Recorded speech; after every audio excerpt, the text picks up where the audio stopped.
আমি আর চাই না আওয়ামী লীগ ক্ষমতায় ফিরুক, এই মন থেকে চাওয়া। এক সময় এই দেশের মানুষ ভাতের মার খেত, এখন বার্গার আর পিৎজা খেতে শিখেছে। লুঙ্গি পরে থাকতো যারা, এখন স্যুট প্যান্ট পরে সভা সেমিনারে যায়। এটা কোনো জাদু নয়, শেখ হাসিনার নেতৃত্বেই এই রূপান্তর সম্ভব হয়েছে। আজ হাসনাত বলে যুদ্ধ বিমান কেনা হয়েছে এই সরকারের আমলে। আমি বলি, শুধু যুদ্ধ বিমান কেন, ড্রিম লাইনার, মেট্রো রেল, আধুনিক বিমানবন্দর, টার্মিনাল, 4 লেন সড়ক সবকিছুই হয়েছে শেখ হাসিনার সময়। সরকারি ভবন, বিশ্ববিদ্যালয়, হাসপাতাল, ফ্লাইওভার, একটার পর একটা উন্নয়ন প্রকল্প আমরা চোখের সামনে দেখেছি বাস্তবায়িত হতে।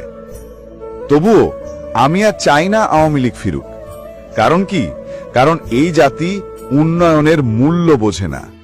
যারা একসময় পদ্মা সেতুর স্বপ্নকেও তামাশা ভাবত, তারাই আজ সেই সেতুতে সেলফি তোলে, আবার মুখে বলে ফ্যাসিস্ট সরকার।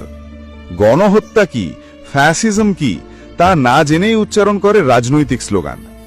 আজকে যারা শেখ হাসিনার বিদায় চেয়েছে, তারা বোঝে না কি হারাচ্ছে।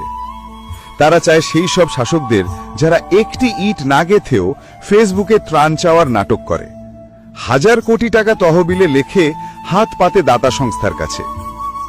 আমি মন থেকে চাই শেখ হাসিনা আর যেন না ফেরেন, কারণ যদি ফেরেন এই বেঈমান জাতি আবার উন্নয়ন দেখবে, আবার চাকরি বাড়বে, গার্মেন্টস শিল্প দাঁড়াবে, খাদ্য নিরাপত্তা নিশ্চিত হবে।